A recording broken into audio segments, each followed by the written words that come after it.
The Jetta was my choice for a compact sedan in 2016, thanks to its safety, its space, and its classic styling. But there is no denying that it's lost a step or two now 6 years into this latest generation. And while VW has tried to reintroduce some of the driving dynamics and upscale content that a lot of people have complained were missing, it's really never fully recovered from its Americanization. But that doesn't mean it hasn't been a success. It's VW's best-selling model, with more than 120,000 units sold in 2016, almost 50,000 more than the second best-selling Passat. And with a 2019 redesign coming after a 2018 gap year, this is VW's last chance to get this 6th generation right. To that end, they've removed a bunch of trim levels, made the rear view camera standard, and migrated safety systems down the trim lineup.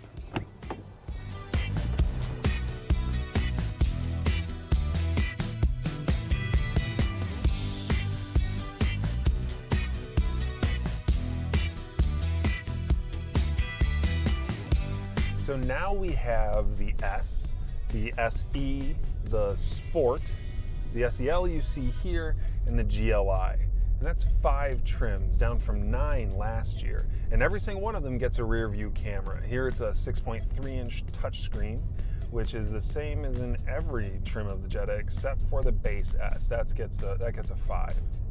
It's the same with VW Apt Connect. Every single trim gets it except for the S. And that makes sense. I wish I could say that the safety systems follow the same protocol, but things get a little wonky there. The SE, for instance, gets blind spot monitoring with rear cross traffic, and that's new this year. And the SEL, the GLI, they get it as well. Not the Sport, though. The SEL gets adaptive cruise with forward collision warning and auto braking. But that does not transfer up to the much more expensive GLI, and Sport doesn't get it either. Not really sure I understand all of these decisions. Last year, I was really surprised at how well the 1.4-liter turbo that powers the S and the SE performed. Really great torque response down low, almost diesel-like, and it didn't totally run out of guts up high either. That delivers 150 horsepower and 184 pound-feet of torque. This SEL has the 1.8-liter engine, which gives you another 20 horsepower that, honestly, I thought I'd notice more. I mean, it's definitely here, but it's not a magical transformation or anything. And while the 1.4 gets you 28 city and 38 highway, the 1.8 only manages 25-35. So if the S starts at $17,895 and the SE is another $3,000, you're asking me to pay an additional $4,000 for adaptive cruise, forward collision warning with auto braking, dual zone auto climate control, and an engine that just isn't all that transformative. I mean, there's a cooling glove box as well, but that's tough. At least you are still on the right side of $25,000. And with the SEL, you do get a nice little interior material upgrade here with more soft touch surfaces. I mean, there's not a ton, but there are more. What I would really like to see is the 1.4 as the base engine for the SEL with the 2-liter as an option. Just get rid of the 1.8 altogether, give the 2.0 to the Sport, and offer an adaptive suspension option for the Sport and the GLI. But that's just me. Thankfully, if you can live without dual zone auto climate control, adaptive cruise, and auto braking, the SE is a hell of a good deal at $28,995, plus another $1,000 for the automatic. That's right, you get a manual with the S, SE, and Sport. You gotta pay more if you want the automatic. So for $21,000, you'll get cast aluminum wheels, a sunroof, heated pleather seats, blind spot monitoring with rear cross traffic, Apple CarPlay, Android Auto, satellite and HD radio, keyless entry and ignition. You even get heated windshield washer nozzles. Ooh la la. It's the adaptive cruise, the forward collision warning with auto braking, and the dual zone auto climate control that they're hoping will woo customers up to the SEL. And they may be right, especially with the extra soft touch surfaces here. But I can't see paying $28,000 for the GLI.